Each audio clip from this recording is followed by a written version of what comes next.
Mom stole my inheritance while I was a kid, now she wants my help. When my mom married her new husband, I was 12. Dad had been gone for about 4 years by then. I was still getting used to the idea of him not being around, and honestly, it just felt weird seeing Mom with someone else.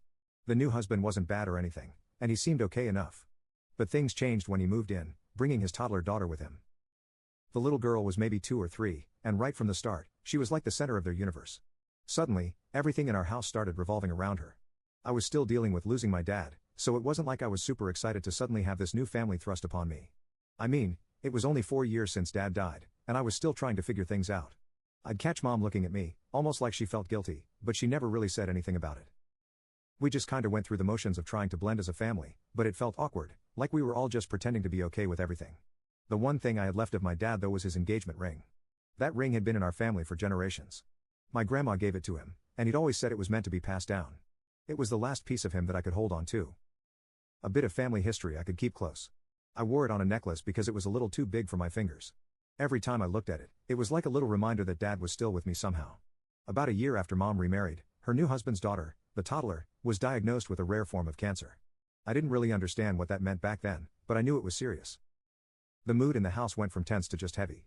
Everything was about her treatments, her doctor visits, and whatever else she needed. I'd come home from school, and there'd be no one there because they were all at the hospital. I'd eat alone most nights, hearing the quietness of the house and just feeling more and more like an outsider.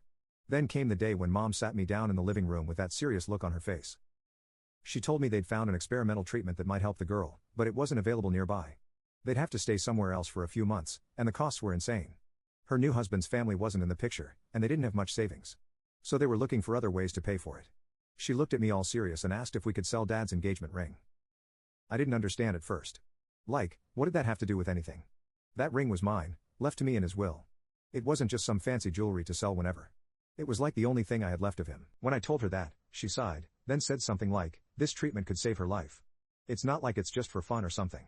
And I remembered just sitting there staring at her, wondering if she really thought it was okay to just take that away from me. She tried to say it was for a greater good, that it was about saving a life. And, I mean, yeah, I get that, but I was just a kid myself, barely 13, and she was asking me to give up the one thing that still connected me to my dad. I didn't know how to explain that to her without sounding selfish, which is exactly what she called me when I tried. I told her I wouldn't forgive her if she sold it, that she'd be taking something away from me that I could never get back. But she didn't listen.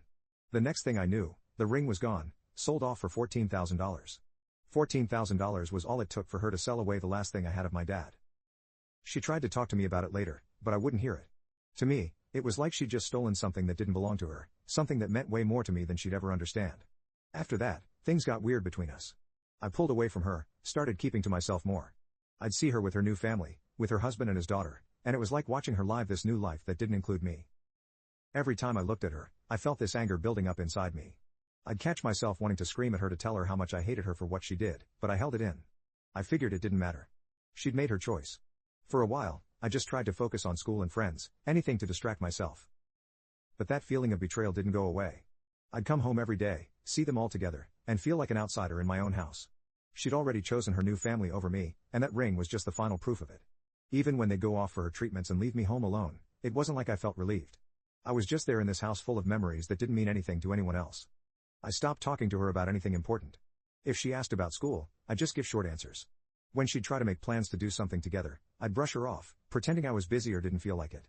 Part of me hoped she'd notice, that she'd realize what she'd done and apologize, but she never did. She'd just keep trying to make it work, acting like nothing was wrong. By the time I was getting close to 18, I was already planning my escape. I knew I couldn't stay in that house any longer. Every time I thought about how she'd sold Dad's ring, it felt like a fresh wound, like she'd chosen her new family's needs over my right to have something that connected me to him. I started saving every little bit I could, planning my exit. I wanted out of there, far away from a place that didn't feel like home anymore. I guess some people might say I was overreacting, but when you're 13 and someone takes something so important from you, it messes with your head. It's not just about the ring itself. It's about what it stood for. That ring was my link to a family I'd lost. A memory of a dad I could barely remember clearly. Losing it felt like losing him all over again, and no one understood that, especially not my mom. The years after my mom sold the ring were strange. I thought maybe I'd get used to it. Like, eventually, I'd be able to let it go and move on, but that just didn't happen. If anything, the anger and resentment kept building up. Every time I looked at my mom, I'd just see the person who chose someone else's kid over her own, who took the one thing left of my dad and gave it away like it was nothing. And it didn't help that in those years, I felt like I was just there, a shadow in their new family. I figured out pretty quick that I couldn't depend on her for support or really anything. There were days I'd come home, and they wouldn't even be there. They'd be off at a hospital visit or staying with friends near the treatment center, leaving me alone to fend for myself. They tried to set me up with meals and stuff, like they'd leave frozen dinners in the freezer or sometimes ask a neighbor to check in on me, but it always felt like an afterthought. Like, they had their priorities, and I just wasn't one of them. And let me tell you, it was hard to shake off that feeling of being forgotten. I'd sit in that quiet house knowing they were out there trying to save her, and I'd just get angrier. Angry that they'd left me to take care of myself, angry that mom didn't seem to care. And mostly angry that this was supposed to be my home. But it didn't feel like one. It was like I was a stranger under my own roof. I decided pretty early on that I was getting out of there as soon as I could. I started working part-time jobs, saving up whatever I could. I mowed lawns, babysat, and eventually worked at a grocery store after school and on weekends. It wasn't much, but it was something. My plan was simple. Hit 18, save up enough, and get out. I didn't want any more reminders of what I'd lost or what she'd done. When I hit my senior year, things got even more strained. My mom would occasionally try to have these mother-daughter talks where she'd tell me how proud she was of me, how she knew I was going to do great things. But at that point, it just sounded like empty words. I wasn't some little kid anymore, and she couldn't just patch things up with a few "I'm proud of you" comments. And she never once apologized or admitted she'd messed up. I kept waiting, hoping that maybe she'd say she was sorry, that she'd see the damage she'd done. But she never did. It was like she thought it was all fine now. Like she just moved on from everything, so I should too. I remember one day she tried to talk to me about college. She asked if I'd thought about where I wanted to go or what I wanted to study. I shrugged her off, told her I didn't know yet. The truth was, I didn't want to talk to her about my future because, in my mind, she wasn't really part of it. I was planning to move out, start my life on my own terms, and I didn't want her involved. I'd been on my own for so long. I'd learned how to be independent, and the thought of her trying to play mom now just felt insulting. As graduation got closer, the tension between us was at an all-time high. She kept trying to act like everything was normal, like we were just a regular mother and daughter dealing with typical teen parent issues, but we weren't, not by a long shot. I couldn't even look at her without feeling that same flash of anger. And I think she knew it because she'd look at me sometimes with this sad, almost defeated expression, like she knew she'd lost something but couldn't figure out what. I saved every penny I could from my jobs, determined to leave as soon as I could. I didn't care where I'd go, just that it would be somewhere I could finally breathe, somewhere I didn't have to keep living in this strange shadow of a family. The closer I got to 18, the more restless I felt, like I was counting down the days until I'd be free. The night before I moved out, I remember packing up my stuff in my room, looking around at the walls, and thinking about all the memories that I was leaving behind. It was bittersweet. This had been my home, the place where I grew up, where I spent the happiest years with my dad. But it wasn't that place anymore, not since she'd sold his ring, not since she'd chosen them over me. Mom tried to talk to me before I left. She stood there in the doorway, hands in her pockets, looking like she wanted to say something profound. But all she managed was, "I know we've had our differences, but you'll always be my daughter." I just nodded, gave her this forced smile, and didn't say anything back. I didn't want to get into it with her, didn't want to drag out the goodbye. In my head, she'd lost the right to call me her daughter the moment she sold that ring. So I packed my stuff, threw my bags in the car, and left without looking back. I'd saved up enough to get a small apartment. It wasn't much, just a cramped little place with barely enough room to swing a cat, but it was mine. And that meant everything. For the first time in years, I felt like I could finally breathe. There was no constant reminder of the family I'd lost or the betrayal I'd felt. It was just me, my space, and the chance to start over. At first, being on my own was weird. I'd spent so many years fending for myself that actual independence felt surreal. But as the days passed, I started settling into a routine. I'd wake up, go to work, come home, and it felt good, peaceful even. I didn't have to worry about mom or her new family. I didn't have to deal with their drama or the constant reminders of what had happened. Of course, mom tried to stay in touch. She'd call occasionally, leave these long voicemails asking how I was doing, telling me she missed me. I ignored most of them.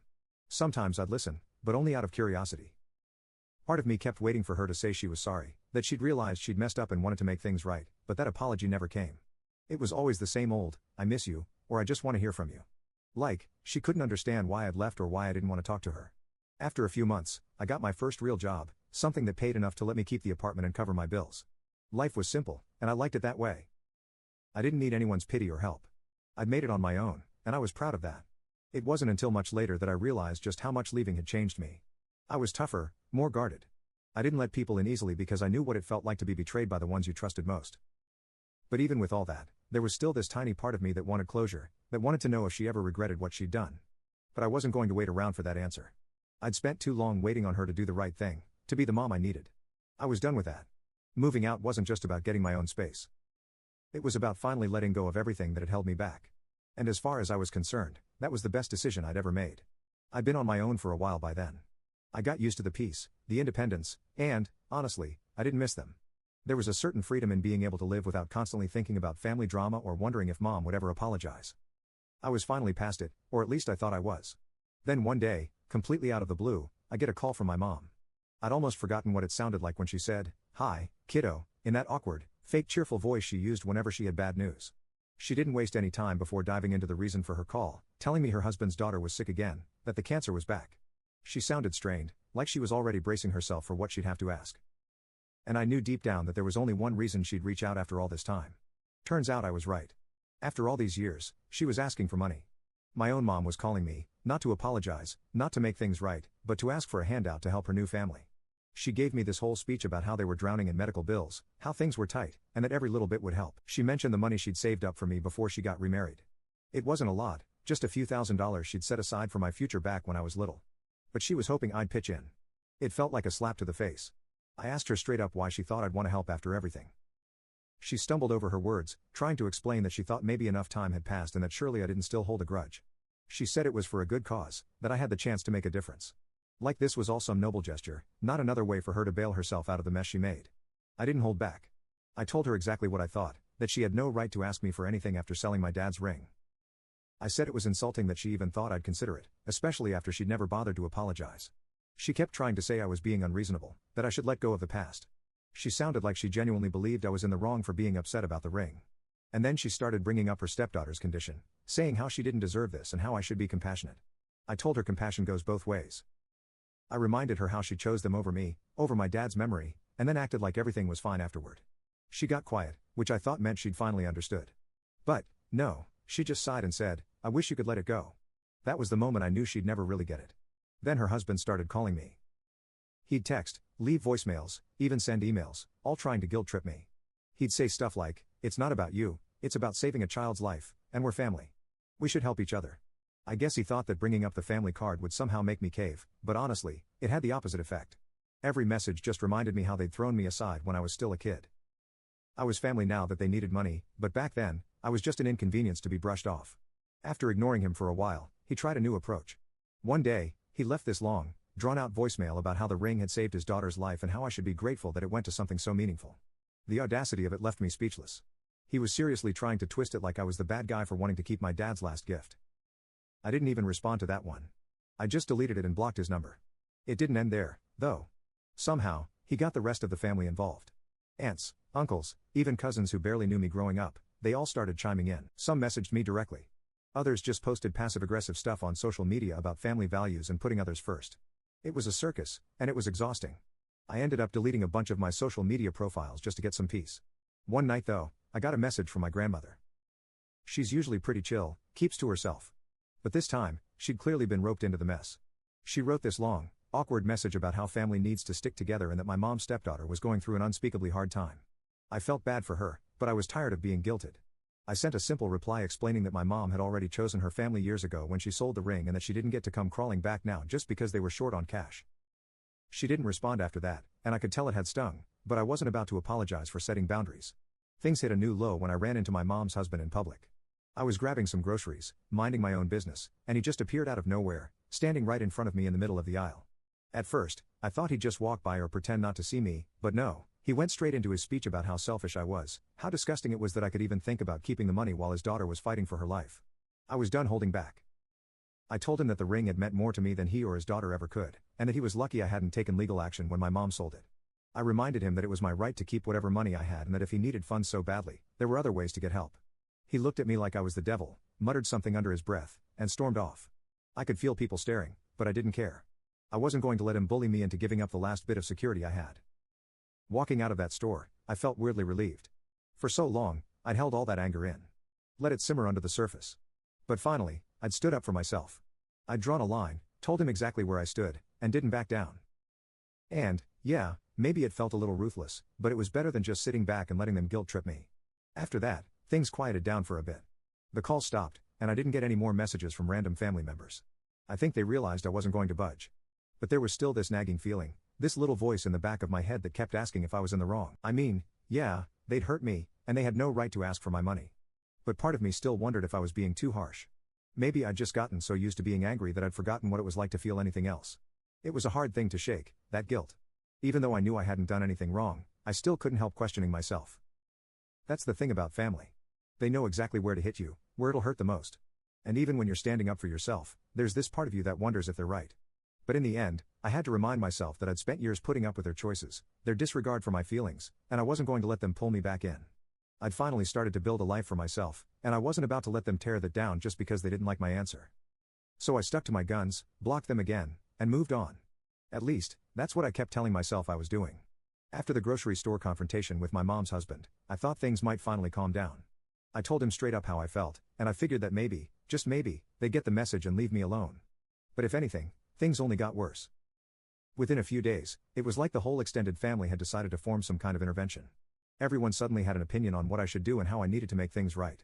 I'd see these random texts from family members I hadn't heard from in years, all talking about how family helps family. A few of them went on about how unforgiving I was being and that grudges only poison the person holding them. It felt like they were reading from the same script, probably fed by my mom or her husband.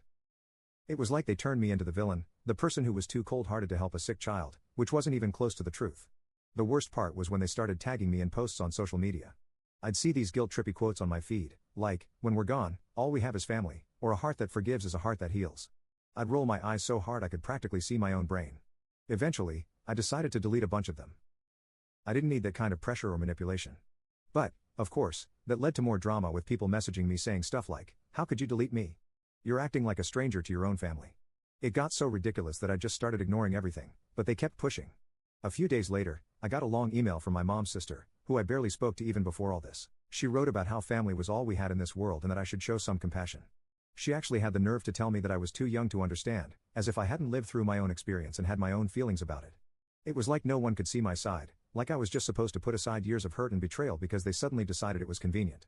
But the thing that really set me off was a group message from my mom's parents. My grandparents were always a little distant with me, mostly because they'd been close to my mom's husband from the beginning and thought he'd breathed new life into her after my dad passed away. They basically saw him as a savior and acted like his daughter was just as much their granddaughter as I was. But in this message, they took it a step further. They wrote about how they understood that I was still hurt, but that I needed to let go of the past. They talked about how my mom's stepdaughter was like family and how as her older sibling, I had a responsibility to support her during this hard time. They finished it off by saying, "We know your dad would want you to do the right thing." That was it for me. That last line about my dad was like a punch to the gut. Here they were, using my dad's memory, something they barely respected in the first place, to try to guilt me into giving them money. I remember just staring at the screen, feeling this mix of rage and sadness. It was like they didn't just take away the last piece of him when they sold the ring. Now they were dragging his memory into this mess just to make me feel guilty. I sat down that night and wrote out a response. I wasn't going to keep quiet anymore. I told them that they had no right to bring my dad into this, that they had no idea what he would have wanted because they barely acknowledged him after he was gone. I reminded them that the ring had been mine and mine alone, and that my mom had no right to sell it. I laid it all out, the hurt, the betrayal, everything. And I told them that if they didn't respect my decision to stay out of their mess, I'd have no choice but to cut contact. I hit send and just sat there feeling this weird sense of relief. I didn't know how they'd respond, but I didn't care. For the first time, I'd actually told them how I felt instead of bottling it up. But, of course, the fallout came almost immediately. First, my grandma sent this half-hearted apology saying she was sorry I felt that way, which is the kind of non-apology that basically means, "Sorry you're upset, but I'm not changing anything." Then, one by one, family members started dropping like flies. People blocked me, unfriended me, and my phone got quieter. I wasn't going to lie, it hurt. But it was also like a weight lifting off my shoulders. I didn't have to keep defending myself or dealing with the constant manipulation. Then my mom showed up at my door. I hadn't seen her in months, maybe a year by that point. I wasn't expecting it. So when I opened the door and saw her standing there, I froze. She looked older, more worn down, like all the drama had taken a toll on her. But the second she opened her mouth, I knew she hadn't come to make things right. "I thought you'd at least have the decency to talk to me face to face," she said, looking around like she didn't really want to be there. I crossed my arms, leaning against the door frame. "Talk about what? You made your choice a long time ago," she sighed like I was the one being unreasonable. "I'm doing everything I can to help your sister," she said. That word, sister, made my blood boil. I told her flat out that she wasn't my sister, that she was her husband's daughter, and nothing more. She looked at me like I'd slapped her, but I wasn't about to back down. After all this time, I wasn't going to let her rewrite history just because it suited her. "Why can't you just let it go?" she asked, shaking her head. "You're holding on to a grudge over a ring." "It wasn't just a ring," I snapped. "It was Dad's ring, and you sold it like it was nothing. And now you're coming back for more, acting like I owe you something." We stood there in silence for what felt like forever. Finally, she just looked down, sighed, and said, "You're not the person I raised." I laughed at that, a short bitter laugh. "No. I'm not. I'm the person you ignored for years while you built a new life with your new family. And now that it's falling apart, you're looking to me to fix it. I'm done, Mom. I'm done being your backup plan." Without another word, I stepped back, closed the door, and locked it. I watched from the window as she just stood there for a minute, looking lost, like she couldn't believe what had just happened. Eventually, she turned and walked away. Her shoulders slumped. It should have felt satisfying, maybe even triumphant, but it didn't. It just felt final. I sat down in my apartment feeling this strange mix of relief and sadness. It was like a chapter of my life had just ended, and I wasn't sure what would come next. But I knew one thing. I wasn't going to let her or anyone else guilt me into being part of their drama again. I'd fought too hard to get to where I was, and I wasn't about to let them drag me back down. For the first time, I actually felt free. I wasn't tangled up in their expectations or guilt trips anymore. I could just focus on myself, on moving forward. And while part of me would probably always wish things had been different, I knew I'd made the right choice. After shutting the door on my mom, it was like everything finally fell into place. For the first time in years, I didn't have that constant feeling of waiting for something, some apology or acknowledgement that was never going to come. I told her exactly how I felt, let it all out, and ended it on my own terms. And for the first time, I was genuinely done. The silence that followed was almost unsettling at first. After all the calls, messages, and guilt trips, I'd gotten used to the constant background noise of family drama. But now there was just peace. No random phone calls. No passive-aggressive social media posts from distant relatives. No one telling me how I was supposed to feel. Just me, my little apartment, and the life I'd built for myself. Of course, even with all that freedom, the doubts crept in sometimes. It's hard to walk away from people you've known your whole life no matter how much pain they caused. I'd think back to holidays or random weekends, the times my mom would actually be around, and I'd get hit with that weird feeling of nostalgia mixed with regret. But then I'd remember the last few years, the constant betrayal, and I'd snap out of it. I'd remind myself that I didn't need them to be happy. Work helped a lot. I threw myself into my job, put in the hours, and tried to build something for myself. And as time went on, I started making new friends, people who had no idea about all the drama and didn't look at me like I was the estranged daughter or the girl with family issues. It was refreshing, and it felt like I could finally move on without the weight of my past hanging over me. About a month after my last confrontation with my mom, I got a message from my aunt, one of the few people who hadn't picked a side in the whole mess. She'd always been a bit of a neutral party, someone who'd send a quick text on my birthday or check in every now and then, but never too involved. She said she just wanted to make sure I was doing all right, especially after all the family stuff. Part of me wanted to ignore it. Just let sleeping dogs lie. But another part of me was curious. So I messaged her back, keeping it casual. I told her things were fine, that I was focusing on work and keeping my distance from all the drama. She replied with a lot of "I understand," and that must have been hard, which felt a bit like she was trying to avoid saying too much. Then out of nowhere, she dropped a bombshell. Apparently, my mom and her husband had hit a financial rough patch. Between the medical bills, their other expenses, and whatever else they've been dealing with, they were stretched thin. My aunt didn't go into details, but she hinted that they were struggling more than I'd realized. They'd even put their house up for sale, probably to cover whatever debt they'd racked up from the treatments and everything else. Hearing that should have made me feel something. Maybe a bit of pity, maybe satisfaction, maybe even a pang of guilt, but honestly, I just felt nothing. It was like I'd reached the end of a story I'd stopped caring about a long time ago. I didn't wish them any harm, but I wasn't going to go running back to help them either. They'd made their choices, just like I'd made mine. My aunt wrapped up her message with, "I thought you should know. It's still family after all." And that part stuck with me for a while. What does family even mean when they treat you like an afterthought? When they only reach out because they need something, not because they actually care about you. I realized that just because we shared blood didn't mean I owed them anything. Family wasn't just about DNA. It was about people who actually had your back, who respected you and valued you, and that wasn't them. In the months that followed, I put my focus back on the people who had been there for me. My friends, the distant relatives who actually checked in out of genuine care, not out of obligation. I started to see that the family I chose was worth so much more than the one I was born into. My mom and her husband had taken enough from me over the years. I wasn't going to let them take my peace too. Eventually, the calls and messages faded completely. I guess they finally realized that I wasn't going to be their fallback, that they couldn't keep me on the hook with guilt or family loyalty, and I was okay with that. I'd spent too many years trying to be the daughter they wanted, waiting for them to see me, to value me. But those days were over. I was done waiting for something that was never coming. Sometimes people would ask me about my family, new friends, coworkers, people who didn't know the whole story. They'd say things like, "Are you close with your parents? Or do you have any siblings?" And I'd just smile and give a simple answer. "No. It's just me." It was easier that way, and it felt right. I didn't need to explain the whole backstory or dive into all the drama. All they needed to know was that I was okay on my own. And honestly, I was more than okay. For the first time in my life, I felt like I was finally living for myself, not constantly looking over my shoulder, wondering if my mom would finally come around. I didn't need her approval or her apologies. I'd given myself permission to let go, to move on, and that was all the closure I needed. By the time the year rolled around, I'd created a life that was entirely mine. My career was going well. I had a close-knit group of friends who felt more like family than my own ever did, and I'd finally found peace with everything that had happened. I wasn't angry anymore. I wasn't hurt. I'd gone through it all, felt every bit of that pain, and come out stronger on the other side. Looking back, I realized that losing them had actually set me free.